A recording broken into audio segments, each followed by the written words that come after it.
कर्म पूर्वाभास देता है।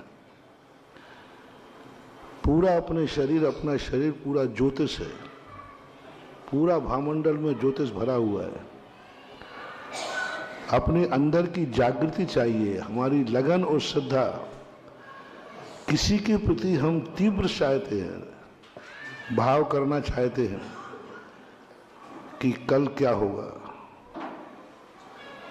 बहुत तीव्र संकलेश है तुम्हें, तीव्र आकुलता है,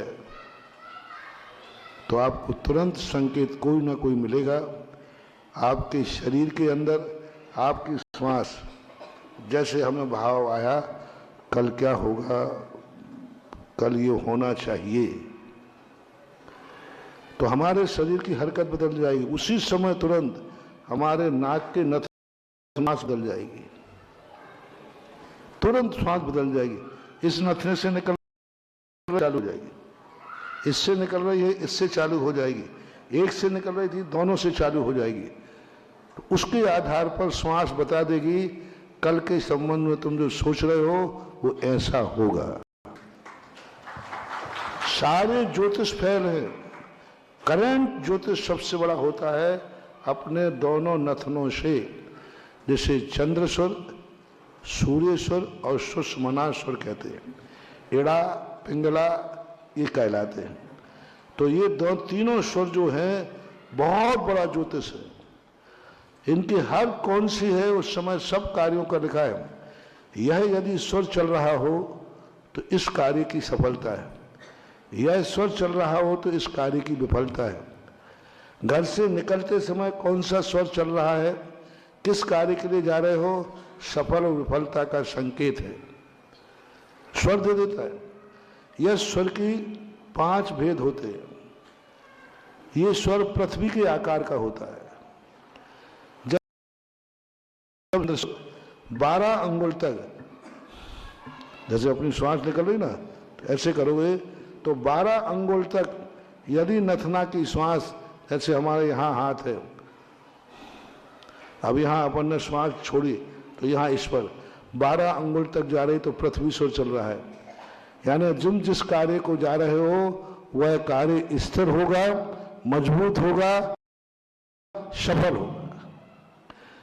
इसी स्वर के अंदर जल स्वर निकलता है।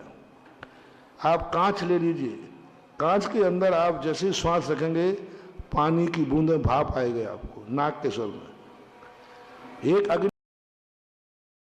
ऐसा त्रिकोण बन जाएगा श्वास से, बाष्प से, तो अग्नि तत्व चलता है।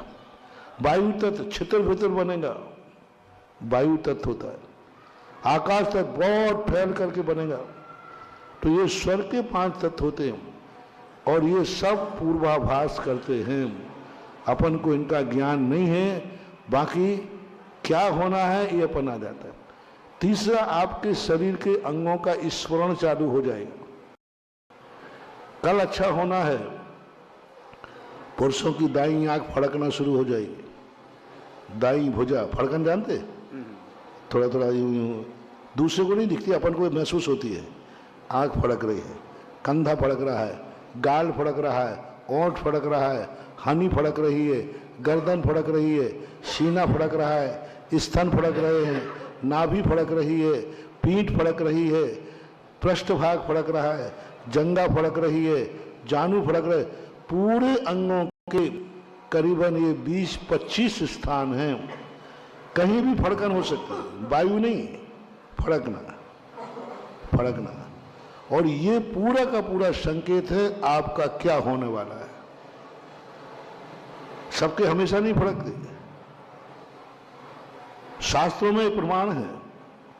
पूज्यवर शुभचंद्र महाराज और पूज्यवर रविशरण महाराज ने जब हनुमान जी लंका जाने लगे तो सीता का बाईं आंख और रावण की बाईं आंख फड़की। स्त्रियों की बाईं आंख शुभ होती है, सीता के लिए शुभ थी, और रावण को पुरुष की बाईं आंख अशुभ होती है, उसके लिए अशुभ थी। अब बताओ कितना बड़ा ज्योतिष अपने आप नेचर है, ये कोई कंट्रोल नहीं है। अपन चाहे यूं हिला दे, अपन ये कुछ नहीं बने। अपने आप, कोई कंट्रोल नहीं, कोई वायु गैस नहीं, कुछ भी नहीं, अपने आप अंगों का स्मरण होता है। तो ये आभास हो जाता है पहले से। दूसरी बात है, कभी कभी कर्म का उदय शुभ आने वाला होता है तो हमारे आचरण भी वैसे हो जाते, अनायास वैसा निकल जाता है। वो कहते ना, तुक्का बैठ गया धुआं में लाठी चल गई। अब बच्ची ने कहा, इसे काकताली न्याय बोलते हैं। काकताली न्याय क्या कहलाता है कि उसी समय कौआ उड़ के जा रहा था और उसी समय एक वृक्ष के एक फल गिरा और उड़ते हुए उसने मुंह बढ़ाया और उसी समय वो फल उसके मुंह में आ गया।